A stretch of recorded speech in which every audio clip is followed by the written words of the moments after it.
5 men attacked a billionaire CEO in a restaurant. A black waitress's hidden skill changed everything. Tuesday night heavy rain. New York blurred on the leaded glass of the Gilded Spoon. Inside velvet and polished silver walls, everything spoke in hushed tones. Yellow lights, the smell of old leather, roast duck. Old money didn't make noise.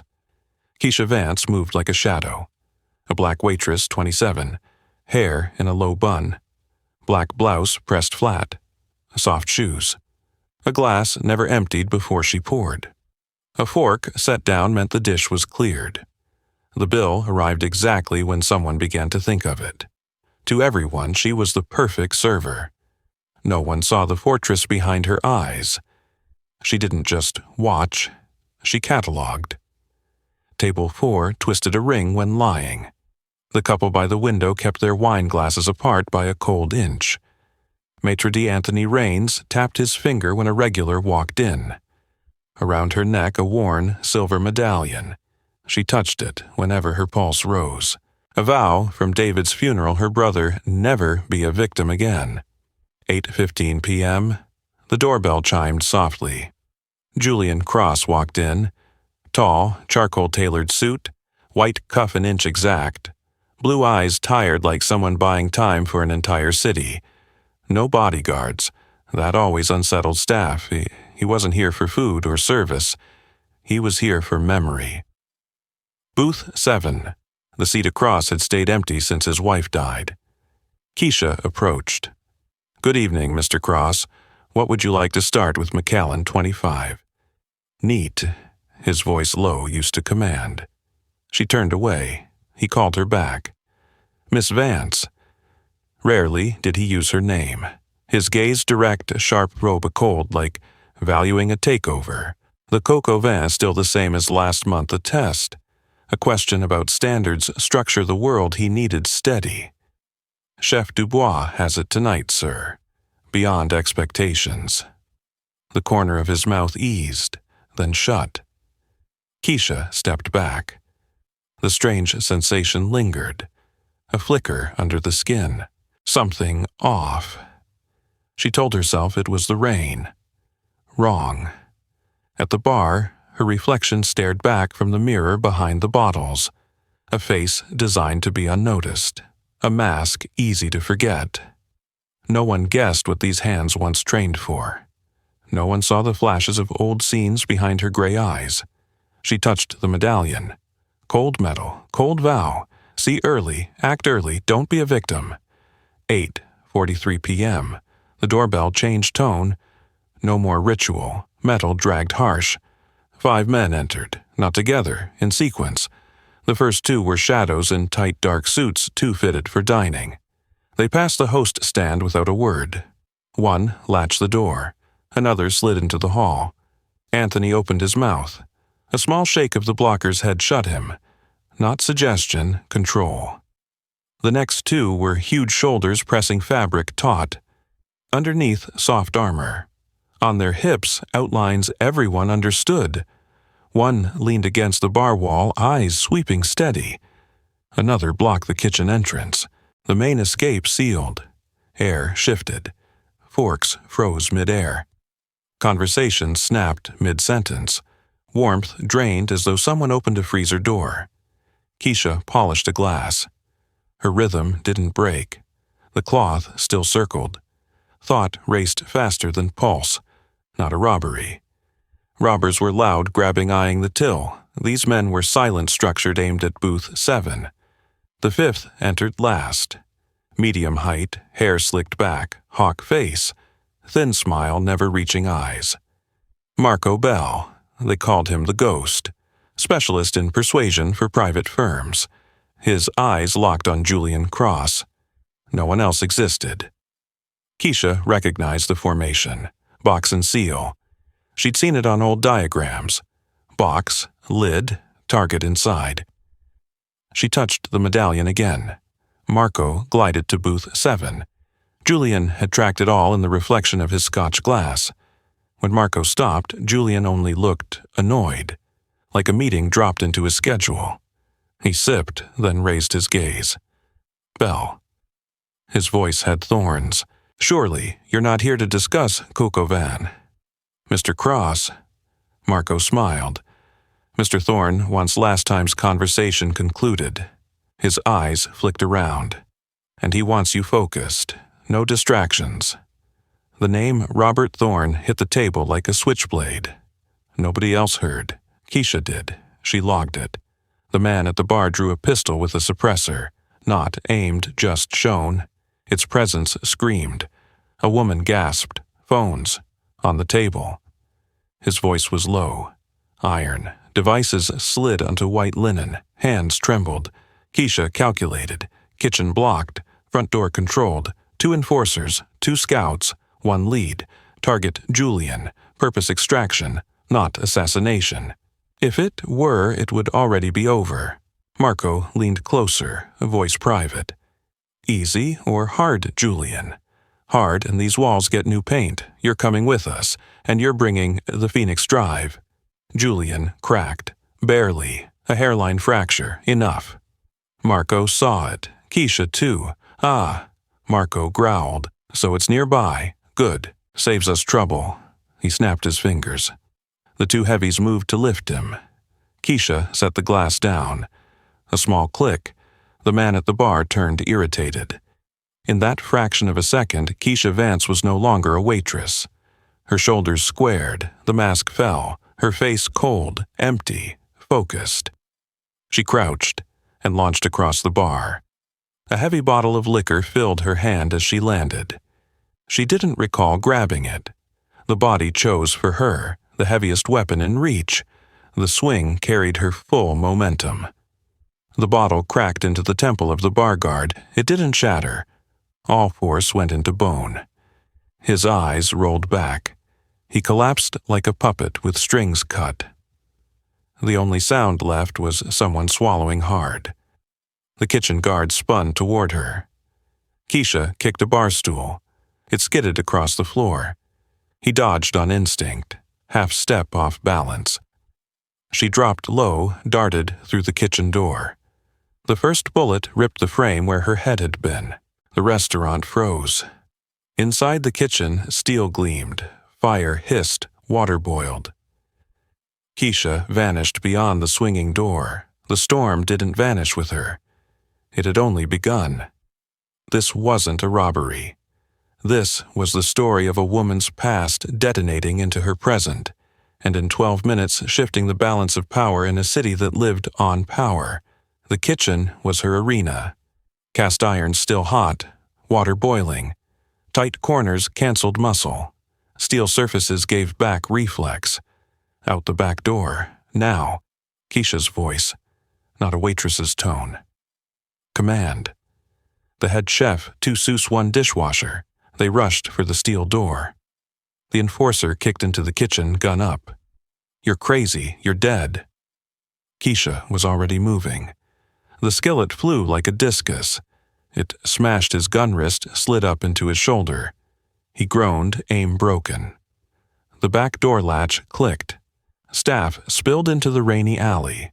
She slammed her shoulder into his sternum, locked his gun arm with her left, shoved the barrel skyward. Her right hand punched 3 short strikes into his throat. Ugly, effective. He gasped, dropped the gun. She hooked a leg. His skull hit the prep table edge. Lights out, 2 down. She scooped the Glock 19. Apron still smelled of grease. Her fingers slid into place like muscle memory. Mag almost full. She drew a breath. Medallion cold. Out there, Marco pressed Julian into the booth's back. 2 scouts shifted to attack mode. 1 held the kitchen hall. 1 crept along the tables. Keisha refused to fire into a room of old men and crystal glass. A gunshot was chaos. She chose heat. She lifted the pot of boiling water with a thick towel, back to the wall by the door, listened. 1, 2. She kicked the door wide, swung the pot onto the first silhouette. A scream split the room. The scout clutched face and chest, dropped. His weapon became a streak of agony. The second splashed light faltered a beat. Keisha lunged, slammed the Glock's butt into his chin. Lights out, 4 down, only Marco remained. Keisha stood Glock low, close to her body. Marco aimed his gun at Julian's head. Stalemate, no one fired, no one blinked. "Drop it," Marco said calm, "or your billionaire grows another eye. You walk out that door, alive." "Now," Keisha replied. "Flat." Marco gave a dry laugh. "Who do you think you are?" "A waitress. I'm Marco Bell. I've toppled governments for men like him. Your name means nothing. You brought war into my house. You threatened my guest. This is my last courtesy." Marco finally saw what he'd missed the stance. The weapon line, the eyes, discipline. Not cop, not soldier. Something else, something lethal. The standoff stretched. Air thick with gun oil, expensive perfume fear. Rain outside, no sirens yet. New York slowed by storms. Julian half rose by instinct a man used to control. Down, they both snapped at once. He froze. A fracture in time. Marco fired into the floor by booth 7. Crack. Wood splintered. Julian flinched back. The blast jarred every ear. In the chaos, Marco rolled dove behind an overturned oak table. Hard cover. He crawled. "You're good," he called from behind Wood, "but you're alone. I've got time." Keisha slid low along the booths opposite, body angled, silent. No sound to give away position. She caught the bar's mirror. No red, no blue. Police still delayed in the rain. She had to finish it. Fast. On the host stand sat a brass swan statue heavy. Window glass threw back rain-smeared reflections. The idea came like a switch. Misdirection. She stripped off her black blouse, draped it over the statue, raised it 1 beat to cast her shadow onto the rain-lit glass. Marco saw a Keisha in the window. He fired twice. Glass shattered. Rain and wind blew in. In the half-beat, his barrel shifted. Keisha sprinted low, diagonal closing flank. Her first hit drove him sprawling out of cover. His gun skidded away. Now it was flesh. No gunfire, only bone muscle discipline. Marco was strong. Years of training hardened his frame. He tried to roll on top use weight. Keisha didn't wrestle weight. She dismantled him. Elbow crushed, floating ribs, breath gone. Heel of palm cracked his nose, teeth clacked. He swung wide. She ducked under, hooked his arm into a lock, drove it the wrong way. The scream ripped raw. Joint popped. His body sagged. Fight over. Keisha rose, breathing steady, cold sweat, medallion on her chest like stone. Dean unconscious. Carl unmoving. Luke screaming from burns. Tony out cold. Marco, trembling eyes, wet blood in his nose. Around them, guests pressed flat to the floor, a luxury world flipped inside out. Julian Cross stepped from booth 7, face pale. He stared at her like a riddle. Sirens distant, finally closer. Marco coughed, blood laughed rough. Phoenix Drive. His eyes locked on Julian. Thorne calls it the future. You call it insurance. He turned to Keisha. Do you even know who you just saved? The name dropped again. Robert Thorne. Echoed in Keisha's skull like steel on stone. The community center. The new heavy bag, Sergeant Kellen Price. Discipline forging rage into strength. The man who pointed her out of grief's season. She looked at Julian, his jaw tight. His project is dangerous. I've been holding it back. Marco snarled. You stole from him. You crushed him. Rain hammered broken glass. Sirens nearer.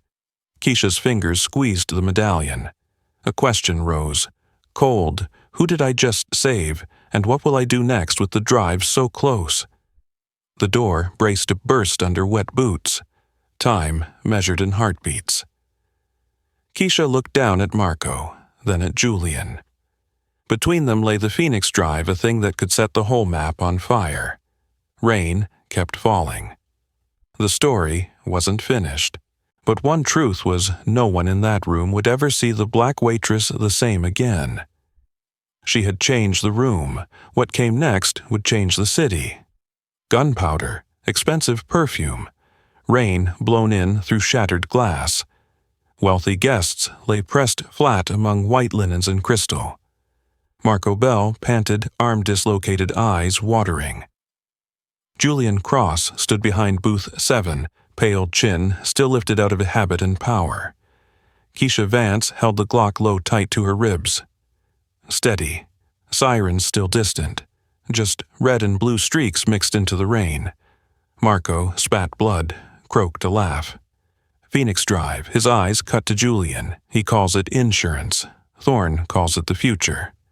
Julian's jaw locked. Thorne's project is unstable. I stopped it. You stole it, Marco hissed. You killed a good man's career. The name Robert Thorne struck Keisha's memory like iron on stone. The community center yellow light across scuffed wood Sergeant Kellen Price barking push-ups. Discipline turning rage into strength. The man who paid to patch a roof and hang a new heavy bag. The man who dragged her out of a season of grief heavy as lead. She looked at Julian, the man of the system. Then at the room, innocence crouched by instinct to survive. The silver medallion lay cold on her skin. Julian spoke first, his voice deep sharpened by years of deals. Miss Vance, look around. You didn't save me. You saved them. The words hit where they needed. She saw the couple clutching each other under a table. Anthony Raines shielding a young staffer by the wall. An old woman trembling while the man beside her pressed her hand flat against the floor to keep it safe from shards of glass. Keisha dipped her head, not agreement with Julian, confirmation with herself, priority line drawn. She stepped toward Marco. He flinched under her shadow. Listen carefully. Her voice was flat. You're going to take a message back to Robert Thorne. Marco narrowed his eyes. What message the Phoenix Drive is with a third party, Keisha said. Safe. Off the table. If he or anyone touches Julian Cross or anyone in this room again, the contents go to every regulator and every newsroom on the planet. Julian's pupils contracted. Bluff. Did she actually have it? Marco couldn't tell. What he saw in her eyes left no space for games. You don't have it, Marco whispered, grimacing through pain. Keisha leaned close breath grazing his ear. I spared 5 lives tonight. Do I look like someone who bluffs? A pause. Then tell him David's sister is holding it. He'll understand. David. The name dropped, changing Marco's face. No longer business. A thread pulled back to a version of Thorne who once opened his wallet for children no one else saw. Marco nodded. Not out of submission, but because he knew the risk. This kind didn't bluff. Keisha stepped back. She flipped the Glock grip first and held it toward Julian. Yours. Her voice slipped back into restaurant mode like handing back a coat. Julian didn't take it. He tilted his head, listening to the street. Sirens buzzed nearer like a saw. The police will need that, he murmured. And they'll need statements. I'll get the lawyer. You stay silent until they arrive. I handle my part myself. A thin smile flickered, vanished. Of course. He slipped a hand into a hidden pocket inside his tailored vest. Keisha tensed, then saw what he drew wasn't a weapon. Between his fingers, a sliver the size of a thumbnail, gold, feather-shaped, metallic glint under the yellow light. He placed it in her palm. Warm from him, cold from metal. The Phoenix Drive. Keisha stared. You just trust me with this. I just hired the most dangerous place in this room, Julian murmured. You called it the third party. Now it truly is. Boots splashed outside on the wet sidewalk. Door pounding. Voices trained to cut. NYPD. Drop your weapons. Hands up. Keisha set the Glock on the nearest table, raised her other hand while the opposite hand closed tight around the drive. Her face calm, eyes not darting. Marco groaned a sound close to begging. Dean, Carl, Luke, Tony all down contained. Anthony raised both hands high, mumbling, "Everyone stay calm." The door blew open. Red-blue flood, black barrels leveled down center lines.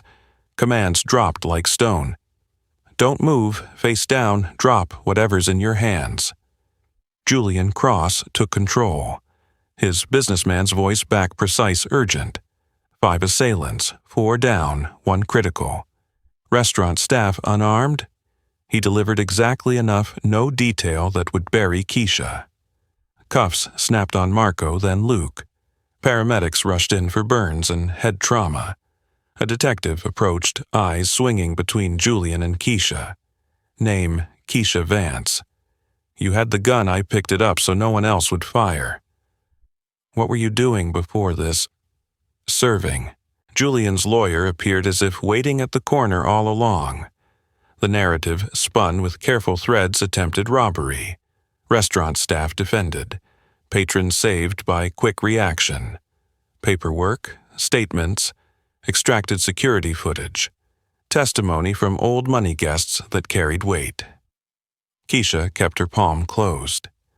The drive sat tiny, hidden between her pulse and the city's sirens.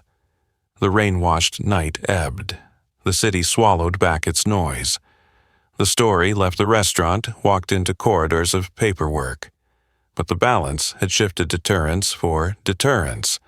And Keisha, the black waitress everyone once looked through, now stood with her hand on the fulcrum between 2 men who could set half the map on fire. The days that followed moved like minutes in a ledger. Reports written in safe language. The gilded spoon returned to warmth and hushed tones, as if the rainy night had never happened. In the paper, a single line: attempted robbery at fine dining restaurant.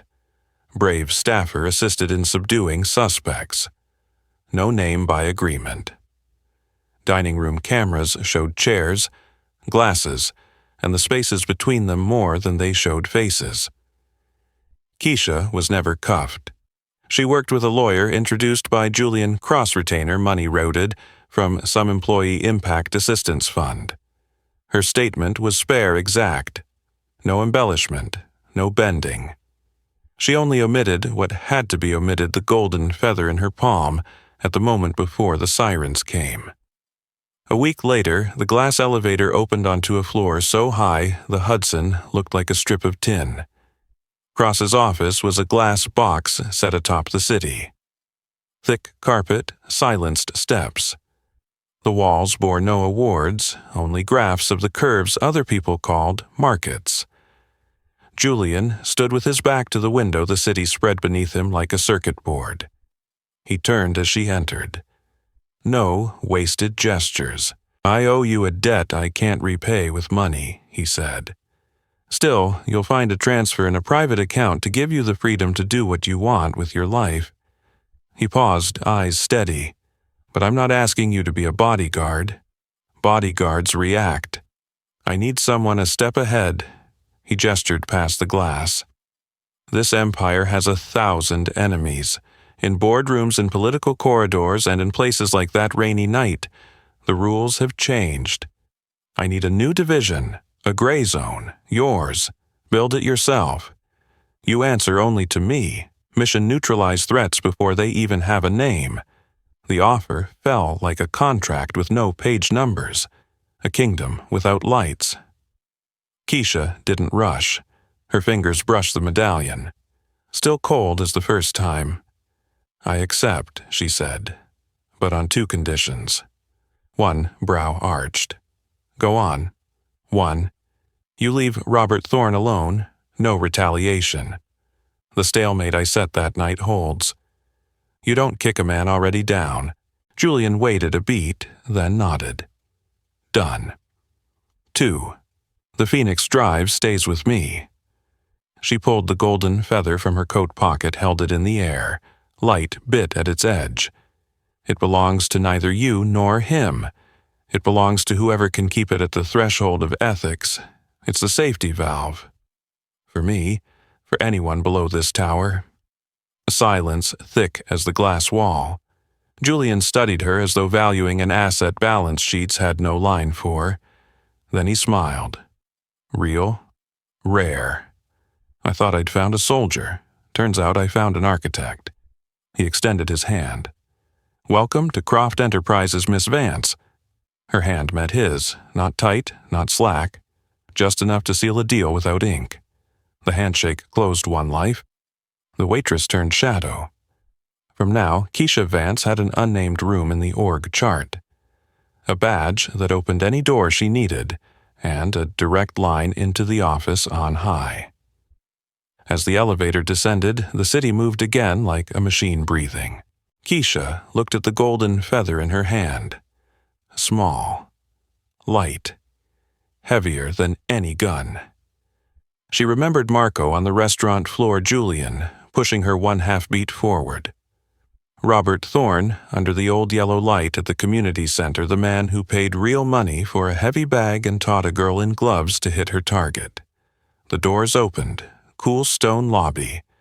A man in a suit recognized her face from the paper labeled Brave Employee. He nodded. She nodded back, stepped out to the street. Hudson's wind shoved late rain into her collar. Her phone buzzed. Unknown number. A man's voice low, polite. Miss Vance Danvers Croft's legal team. Appointment to sign some documents. Send me the digital copies. I'll read first. Of course. She pocketed the phone. Across the street, 2 children chased each other through a puddle. A mother pulled one up, tapped his head in gentle scold. Laughter spilled out like a streetlight switching on before dusk. Keisha lingered on it a second, then moved. In her coat pocket, the Phoenix Drive lay beside the silver medallion. Past and future's fulcrum in the same compartment. They scraped each other each time she shifted. A private reminder the gray zone is as thin as a blade's edge, and its keeper now had a name. One night she would have to dial an old number. Robert Thorne would pick up. She would speak one line enough for him to understand the balance had shifted David's sister. But not tonight. Tonight, the Gilded Spoon's kitchen was scrubbed. Its glass-replaced Anthony Raines had written another line in his notebook, tougher training protocols. And above Julian Cross had approved a budget for something that didn't yet have a name. People believed power lived in boardrooms, in stocks, in signatures. That rainy night, power lived in a bottle, a skillet, boiling water, and a trick of reflection. Now it lived in a golden feather no bigger than a thumbnail, and in the hand of a black woman the system had once never bothered to see. The story of that rainy night ends here. The story of Keisha Vance has just opened, in the place without signs, where protection can slide into predation with a single choice. She stepped into it with discipline on her chest and leverage in her pocket. And one question meant only for herself when the moment comes: who will be the last one safe above the clouds split? The city shook off the rain. Lights blinked on in sequence. Somewhere, a door cracked open, and Keisha put her hand on the handle. The new room sat midway up the tower-frosted glass, no nameplate, only the steady hum of the AC, as if reminding everyone to keep their voices low. Keisha set the ring of keys on the cold steel desk and stood still for a few breaths, letting the weight of the work settle over her. On the whiteboard, still smelling of fresh paint, she wrote short lines she knew she'd have to live by: protect innocence first, neutralize instead of destroy, stop when possible, owe no allegiance beyond her own boundary. Beneath the words, she drew one thick line like hammering a nail into the wall. Recruitment could wait. Leaks usually start with new mouths. She began with the system, the way the building breathed: side entrances, unnoticed elevators that overloaded often, cameras hidden behind planters, the schedule of janitors, contractors with temporary badges. Julian's calendar shifted slightly. A few appointments blurred a spare elevator, idled a keycard with no name owner. The smallest changes tripped the most confident people. The Phoenix drive stayed with her 12 nights too long for any talisman. She carried it to a quiet Chinatown bank, rented a safety deposit box under an old alias. Beside the tiny golden feather, she placed a USB with a short letter. If the box was opened at the wrong time, files would scatter to major newsrooms and regulators like a reflex arc. The clerk never read it, but the fixer she paid knew what to do. Days later, 3 white envelopes sat neatly on her desk. No postage, no sender. The first held a photo of Marco on a gurney arm and cast a line in tidy blue ink. Good doctors. No one died. The second showed the old gym at the community center, floor polished, a new heavy bag swinging. Caption, still open. The last was a black and white map fragment, a corner marked in red date and time scribbled below. Robert Thorne didn't send invitations. He sent coordinates. Julian asked if she wanted an escort team. Keisha shook her head. The pact of no retaliation still warm.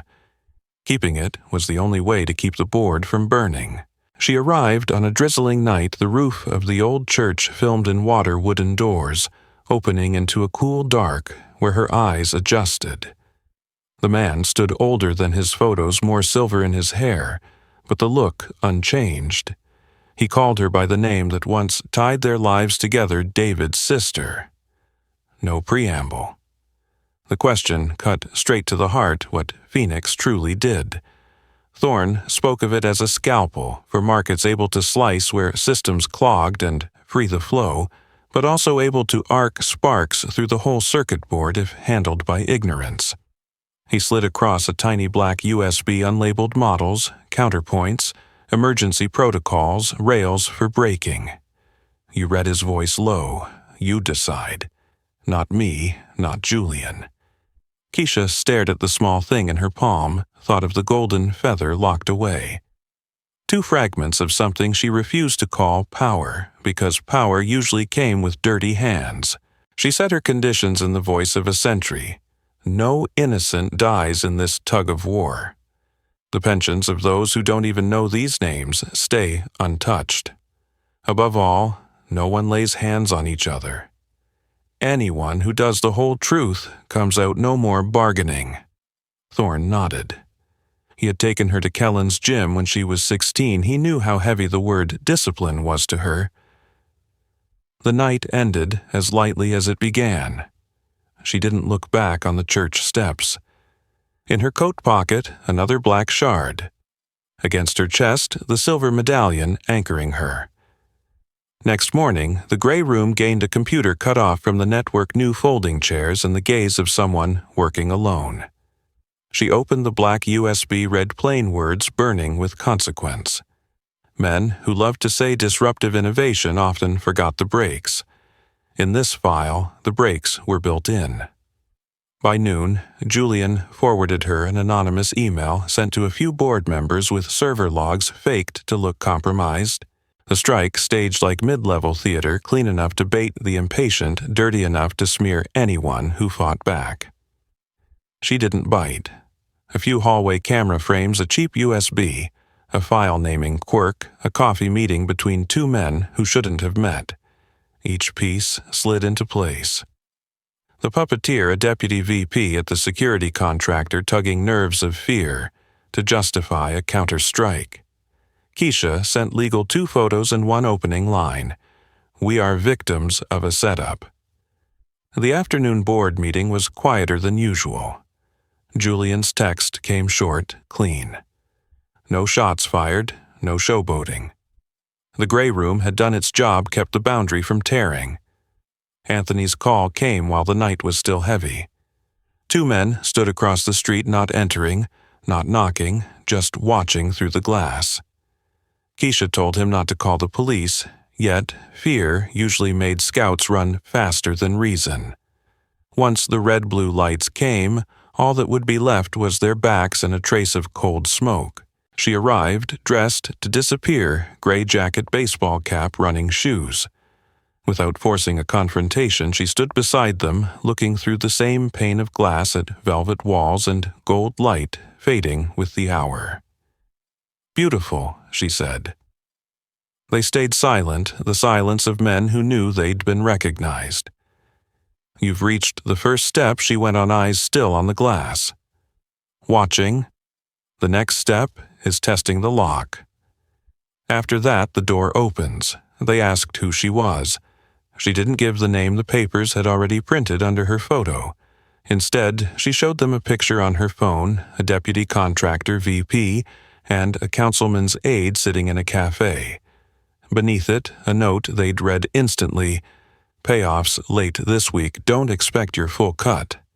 On their faces flickered the universal look of hired men, no money, no game.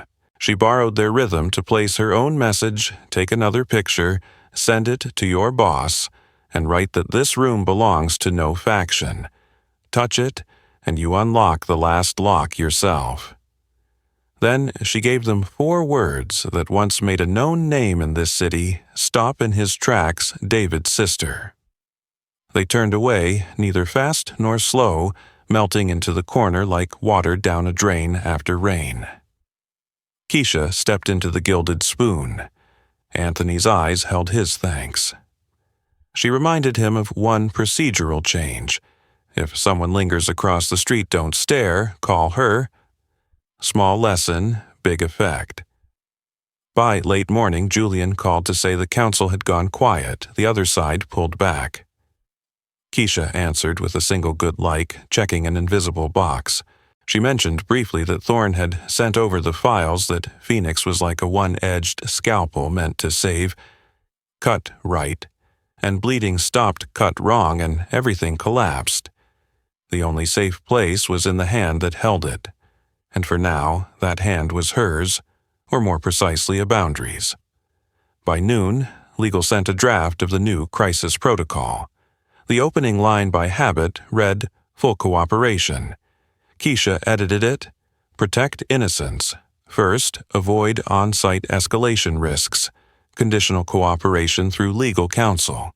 Shorter, but sharper. They said her wording was hard. She said hardness was what stood in the wind. That afternoon, Keisha stopped by the old gym. The new heavy bag swung, tape and sweat mixing in the air. She slipped off her medallion, wrapped her hand, struck the bag like someone knocking steadily at a door. Short, straight rhythms, no flourish. When her pulse calmed, she put the medallion back on and stepped into the street. Julian's text waited, "Meet in the glass room tomorrow, something you'll want to see." The next day, the wall of screens lit up points of light crawling across the world map, like fireflies, a threat here, a hand reaching there. He told her to choose. She pointed to one dot under Florida's sunstreak, said it was pretending to be something else. They sat, rolled out a plan, without a single gunshot trace. The emails pull the cameras, track the digital signature. Another day, kept quiet, with threads fine as hair. When the screens went dark, Julian leaned against the glass, the city below glowing like circuitry. He told her she would be hated on both sides. She said she still slept fine as long as the boundary held. No philosophy, none needed. People left rooms like this on paperless deals. They held because retaliation was chained to consequence. The elevator doors closed behind her. The Gilded Spoon lit its gold glow again, as if no night had ever been torn open. The community center stayed open. The new heavy bag swung slow under someone's fists. In the safe box, Phoenix curled like a flame, cupped from the wind. In the drawer, Thorne's files waited bound to be read again. On her chest, the silver medallion stayed cold, and balanced between 2 men of power, a black woman kept standing straight, holding the day together without a gunshot. South Florida was hot and damp like a hand pressed lightly against the back of your neck all day, even with the air conditioning blasting. Keisha sat facing the glass wall of a co-working space near the marina, where white boats lay belly up like giant fish, their halls throwing sunlight back in sharp blades. The point of light she'd chosen on Julian's screen had led here a Shell-registered cybersecurity firm renting the second floor of an unmarked building, the contract appearing the same week as that dirty email to the board, classic style for people who like to set the board and watch others make the moves. She hadn't brought a gun. This was ground for emails, gateways, firewalls, and file-naming habits. Against her chest, the medallion cooled her skin like a hand tugging her into rhythm. In her jacket pocket, Thorne's black USB rested, not to be used, but to remind her something was waiting to be understood, not abused. The person she needed was a Cuban woman named Lucia, about 40, once an ops manager for a small hospital before going freelance. Keisha knew her from an old bulletin, the one who saved a hospital from ransomware without taking a dime.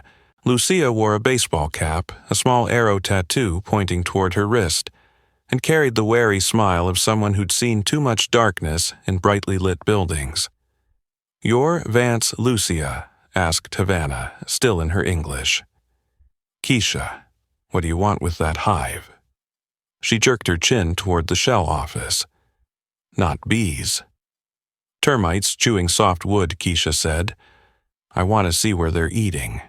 The trap wasn't in the machines, it was in timing. The frame-up needed an accident to pin on Thorne to force Julian into striking back once that happened. The no-retaliation pact would topple like lined-up dominoes. Keisha and Lucia laid bait a nearby logistics vendor's office printer left with a lazy open port, so a tech could send files from his phone, seated with a fake shipping report named exactly in the deputy contractor's style, 2 initials and a string of numbers. If these were true termites, they'd gnaw the softest spot and leave shavings. The second-floor glass door opened. 2 men with temporary badges stepped onto the balcony to smoke, oblivious to the black woman in the cafe across the street, adjusting her camera like she was framing sailboats. She didn't need their faces, just time-rhythm cigarette pack vantage. When Lucia typed a short command, the bait dropped like a cookie crumb by an anthill. Within 10 minutes, a branch cut across, leaving technical footprints. Keisha skimmed the log a side port entry, a clean IP that wasn't clean enough to hide its rental history, a script patched in haste. The staged play to drag Julian and name Thorne had just lit up. "What are they hitting?" Lucia asked. "A hospital's medication ledger," Keisha said slowly, as if speed would break it open. "If they botch it, the hospital gets flagged as negligent. The pharmacy shuts down. People don't get meds, people die." Lucia exhaled a tiny sound, not quite a curse, more like teeth grinding air. Then, "Don't let them pull." "No," Keisha shook her head. "Let them pull, but pull from bait. And the instant after, push the alert where it belongs." The plan looked like a dance. They built a sanitized copy of the ledger close enough to fool a lazy attacker's eye, different enough for the hospital's legal and tech teams to spot instantly. Keisha made a call to someone she knew at the health department, gave no name, just mentioned a controlled breach so the right people would stand ready. Meanwhile, the men in the Shell office clicked away under air-conditioning running commands that felt clever. Keisha glanced at Lucia. The Cuban woman gave a small smile, the smile of someone who knew sweat wouldn't make the report, but lives would. When the bait caught, it happened fast. The alert shot down the right network, the digital signatures of the attack neatly packaged inside the file. The hospital kept its pharmacy open by shifting into hot patch mode. The incident landed as a minor exercise instead of a hanging noose. The balcony smokers stubbed out their cigarettes and walked back in, never knowing their victory was already sealed in an electronic envelope delivered to Croft Enterprises' board with the clarity of a blade. "You call the cops?" Lucia asked, folding up her gear. "The cops will pad their stats," Keisha answered plainly. "They need names, we've got names. They need credit, we'll let them have it. But today, I need medicine in the hands of people who don't even know this game exists." Lucia looked at her half a second, then nodded. You don't belong to any side, do you? I stand on the line. Keisha pocketed her keys, thanked her with a handshake not too firm, not too soft, and left the cafe. Florida sun shimmered on asphalt like small waves. Against her chest, the medallion was cold steady. Her phone buzzed Julian's message. Just 2 words received it. Behind them, a boardroom lost one roar. On the way to the airport, she opened an automated email from the Chinatown bank, the safe deposit box untouched, the black USB undisturbed. The Phoenix Drive still asleep in the cool dark of steel. Keisha felt an odd peace in silence. Silence meant she was still in the right place, the right order. Across the country, the gilded spoon's glass had been replaced, its gold glow pouring soft again. In a small Brooklyn house, maybe Thorne was reading under yellow light, past and present, leaning on each other like 2 tired men. Keisha wondered if he knew about South Florida. Probably, or didn't need to. The law of the boundary had kept them both from breaking each other's. That night, before sleep, she reopened Thorne's files, reread the section on Phoenix's safe aperture. The numbers were unfriendly, but the meaning clear as a road sign. No one owns the right to dictate the breadth of an entire market. She wrote 1 line in her notebook pen, strokes steady as fists on a bag. Any fight that saves lives without gunfire is a win. This storm didn't come from the street, but from a long glass-covered boardroom table, where men in ties spun words better than they'd ever spin a gun. Julian had called her to the glassroom early. Someone was pushing a no-confidence vote, citing the ethical risks of an off-book division accompanied by a thick dossier of evidence that smelled exactly like the failed Florida setup. The stink of urgency of skipping steps of trying to shove Keisha off the edge. She sat by a small window table, watching streets woven by traffic below. In her hands, 2 pieces of a puzzle, the Phoenix Drive locked away in the vault, the symbol of how a whole field could be set ablaze if squeezed wrong, and Thorne's black USB, the blueprint for brakes. She had no intention of waving the first one here, but she could use the second to show them what it meant for someone to control their own leverage. The meeting began with ritual summary agenda charts printed in fonts big enough for the weary. The driver of the motion was a polished councilwoman voice, sharp as ice and glass wrist, draped with a slim watch. She spoke of responsibility standards, transparency. All true if laid on a clean table. The problem was, this table had just been splattered with the dirty coffee of recent setups. No one mentioned it because naming it meant exhaling an admission.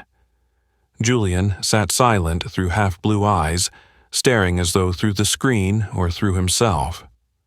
When it was his turn, he spoke evenly, without force.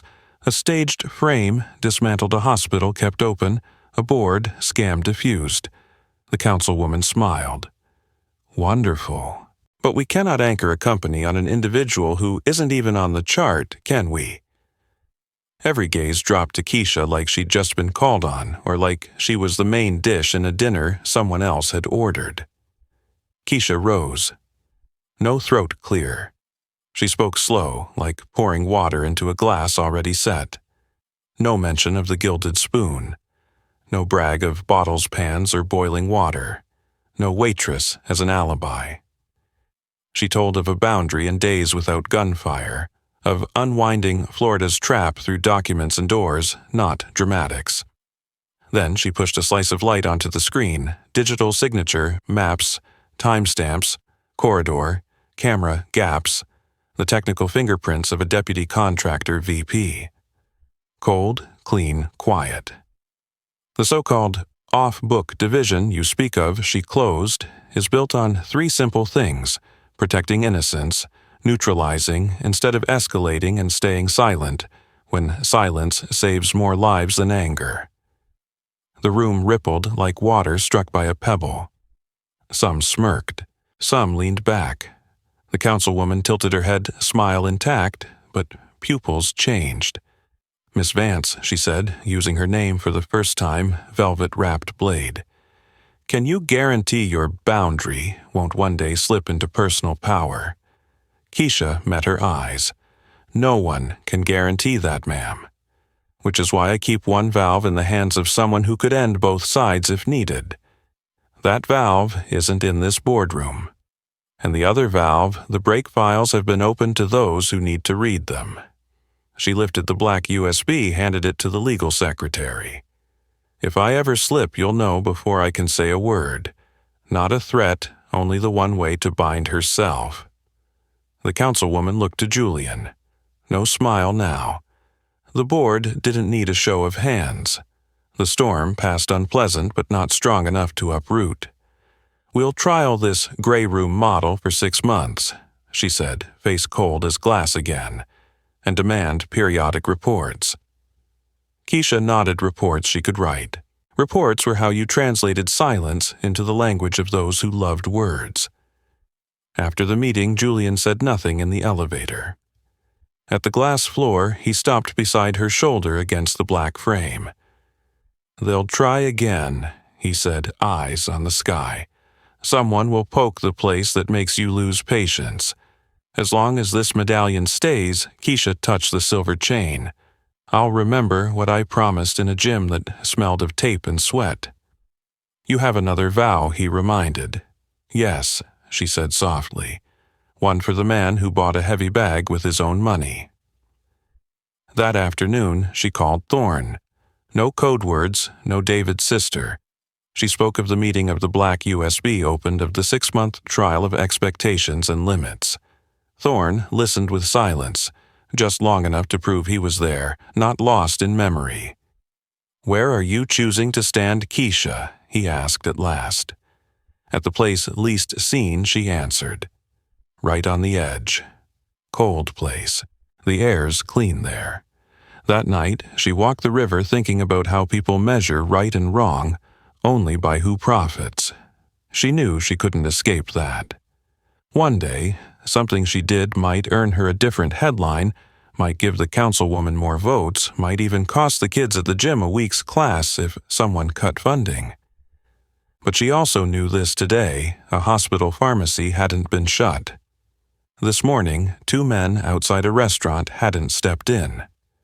This afternoon, a board vote hadn't become a furnace. Wins like these didn't look good on paper, but they let the city breathe. She went home, set the medallion on the bedside table, opened the small safe, and held the Phoenix drive for a moment. The golden feather lay quiet in her brown palm, glowing silently. She put it back, leaned against the wall. Outside, city lights blinked like questions. She switched off the lamp. In the dark, there was heartbeat. The boundary, still there, thin as thread, strong as steel drawn taut, and tonight it lay in the hands of a woman, an entire room once looked straight through. Tomorrow it would have to be pulled tight again. And she was ready. The blast hit at midday like a cup knocked over a conference table. A video spread fast, showing Keisha receiving from Julian a small golden feather-shaped object and handing it to a strange man in a dark parking lot. The angle was low, the audio full of wind, but the jacketed back the gate. Even a laugh in one blurred frame were enough for anyone who wanted to believe. Danvers sent Keisha the first analysis, a clean deepfake, student level, but diligent. The splice was a half-truth, rainy night at the Gilded Spoon, and a half-fabrication the handoff outdoors. The strike wasn't aimed at court. It targeted Reflex, the crowd who liked quick verdicts. The board reacted like a body in anaphylaxis. One demanded legal guarantees, immediately another cited corporate assets and unmeasurable ethical risk. That same afternoon, Croft Enterprises received a state prosecutor's warrant to search, demanding the seizure of any storage device possibly containing the Phoenix drive. Julian's face stayed glass, but the flicker in his blue eyes was ice. They couldn't wait 6 months, he murmured. They want to shove you off the edge so everyone else can relax. Keisha didn't wait for their tugging. She called Thorne, said 3 sentences enough for him to know the video was fake, the warrant a pretext, and someone was using his name to light the fire. His silence on the other end was the silence of age, nothing new in this game. "The church isn't safe," Keisha said. "Tonight, the Gilded Spoon." Booth 7. Rain's coming back. Thorne exhaled. "You're doing the one thing everyone says not to, bringing both ends of the wire into one room." Keisha answered, "Because a third man is standing between the wires, laughing." Rain returned to the city like muscle memory. The Gilded Spoon's glass had been replaced, but the golden lamps kept their old rhythm. Anthony Raines set the room as though nothing had ever broken, but old wood always smelled its years.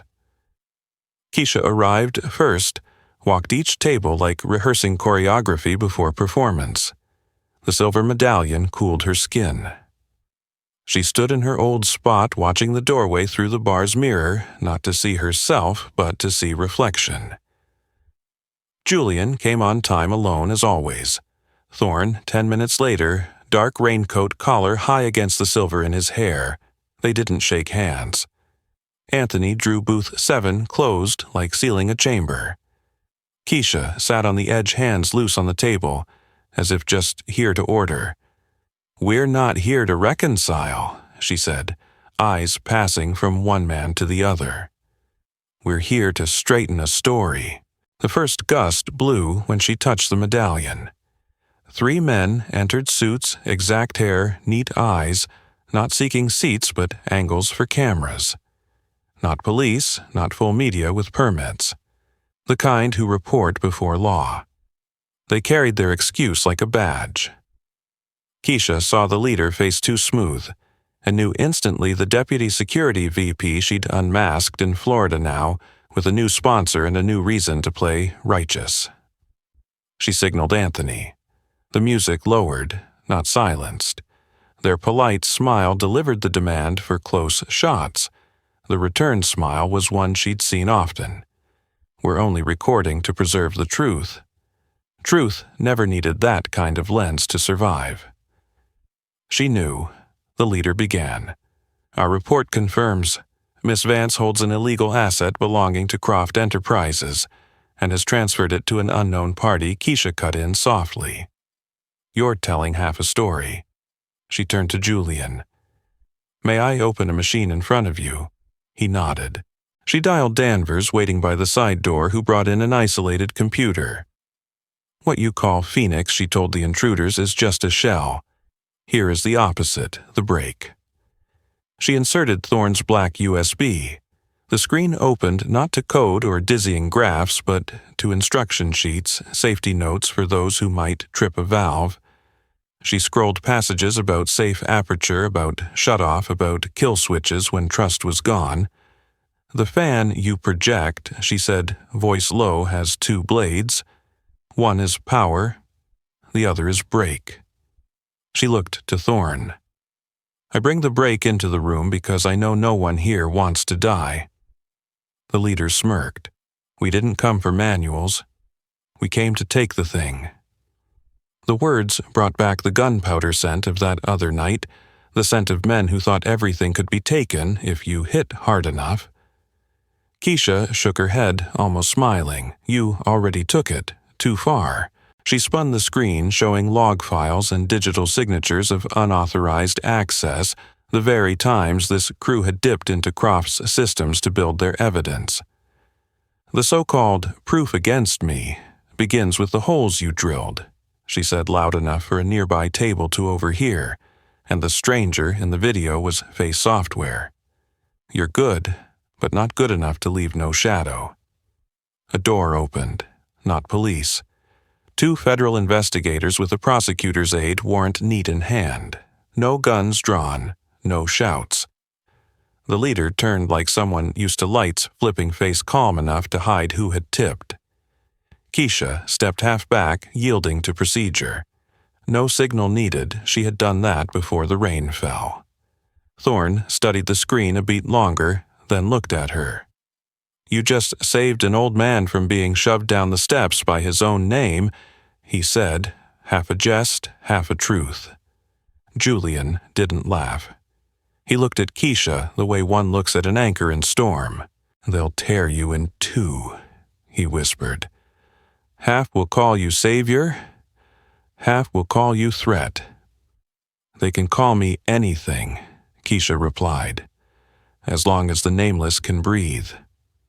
As the intruders were let out, rain wind streaked the floorboards. Anthony brought cloth wiping as though it were wine. Guests rose and sat back again like they'd just watched a fire drill play out. Keisha shut the machine, pulled the black USB, slipped it into her pocket. No one asked where Phoenix was. Everyone knew that answer wasn't for the dining room. Before leaving, she placed a slip of paper between Julian and Thorne. One line: "When either of you decides to change the rules, the other must be told one day ahead." Thorne read it like an unwritten law. Julian nodded like a man who'd lived by such laws but rarely seen them guarded. "I promised no retaliation," Julian said. "I still keep it." "And I brought the break into the room," Thorne replied. "I still keep it." The rain eased. Keisha stepped into the street, the medallion no longer cold against her chest. What was needed to keep this machine running without fire had been put in the right hands in the right room at the right time. Phoenix still lay quiet in its vault, small as a spark in the dark. She exhaled, not in relief, but in knowing that at least tonight the city could sleep. After the second night of rain, the gray room stopped being just an empty box with a whiteboard and the hum of air conditioning. It became routine messages arriving at odd hours, videos that needed frame-by-frame scrutiny, meetings without addresses and calendars, phone calls ending with "I understand" instead of "yes." Keisha didn't recruit loudly. She chose people with different ears: the student cashier who spotted a fake bill by the wrong crease, a single mother who noticed a tail, 2 blocks back, a library guard who wrote down a license plate, circling 3 times without stopping. She taught them not to fight, but to listen. The plastic snap of a lie, the faint whine of a staged setup, the tiny crack of a promise about to break. Julian kept his promise not to strike back with force. Thorne kept his promise not to pull her into his own rope. Both called her when they had to make moves brushing the edge of law. They didn't ask for permission. They asked to know where the line was. "Right there," she said often, pointing at a place no one else could see. "Don't take another step." Some days they listened, some days they didn't, but enough days they did for the city to breathe evenly. The Gilded Spoon reopened its Tuesday nights. Anthony kept a small table for her near the bar mirror, not for eating, but for sitting still when she wanted stillness. The guests who once lay flat beneath white cloths no longer stared at her. They just nodded, slightly the nod of people who had learned silence. One night, a photo arrived: Marco Bell, arm-healed, face stripped of its polish, standing outside an airport, watching planes lift. Underneath, in familiar blue ink, hospital bill paid. Old men don't return to old houses. No signature, none needed. Keisha returned to the community gym. The room still smelled of tape and sweat, the new bag now marked by fresh strikes. She didn't teach. She stood in a corner, sometimes gloved up, hit a few rounds, leaned close to a kid to tell him to drop his shoulders, loosen his wrists, focus on the closest point instead of fear. On the wall hung an old photo of Kellen Price, his face wrinkled by bad neon. Beneath it, a line someone had written: "Discipline turns anger into strength." No exclamation mark. The sentence didn't need one. At the 6-month mark, the board entered with a story ready for the street. The gray room model would remain under a legal oversight frame, Danvers drafted cold as ice. The councilwoman who once pushed for her ouster read the report, voice still crisp. She didn't say Keisha's name, but Keisha caught the thinnest trace in her eyes, the line people have when forced to respect what they don't like. Afterward, Julian stood at the glass wall back to the city. I once thought the only control was my seal, he said, oddly candid. Turns out it's a person without one. Keisha smiled lightly. Your seal is money, mine is a line. The Phoenix Drive stayed in the vault unmoved. Some nights she opened it, laid it in her palm, felt its chill a beat, then returned it. No one touched it. No one needed to. Thorne once told her the one holding the brake isn't the winner. The one holding the brake lets everyone else win without collision. She thought of that while watching city fireflies rise from rows of lamps. Brake or blade. Maybe both, depending on the hand. Somehow, in her brown palm, a woman, once invisible to a room, it had become a reminder, not a threat. One evening, rain returned. Not fierce like the first night, but enough to draw diagonals across glass. Keisha sat at her barside table, not ordering a drink. Anthony passed, dropping a white napkin like a ritual. In the mirror, she saw the door swing open, a family enter, a little girl tug her mother's hand to mimic a server's bow. Keisha remembered herself in those early shifts stepping light so the wood floor wouldn't groan. No one told that story. No one needed to. She smiled barely. This isn't a story about a robbery, she thought, borrowing a narrator's old words. It's a story about how a small vow kept a whole room balanced. On the way home, her phone buzzed. Unknown number. A young man's shaky voice still raw like a rookie Miss Vance. Hi, I'm the night guard at a medicine depot. Something's off, like they're testing if I notice. Keisha stopped under an awning rain, sliding a cold streak down her neck. All right, she said, as casually as giving directions. Count your breaths, then take a picture of the panel. Send it to me. We'll open the wrong door before they open the right one. She hung up and walked into the rain. The city neither slept nor fully woke.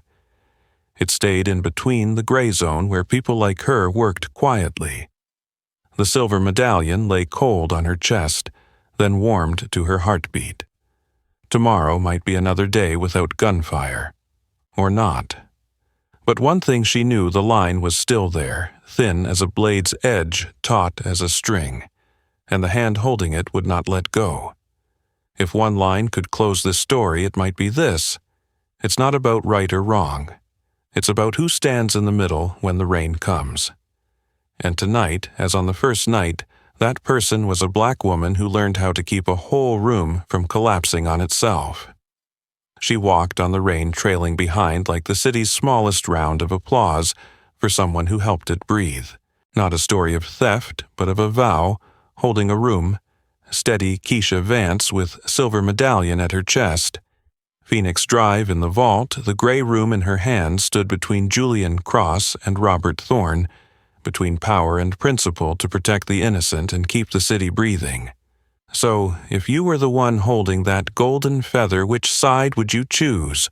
Or would you stand in the middle, like Keisha? If this story gave you something to think about, hit, like, share it with a friend, and subscribe with the bell on so you don't miss what comes next.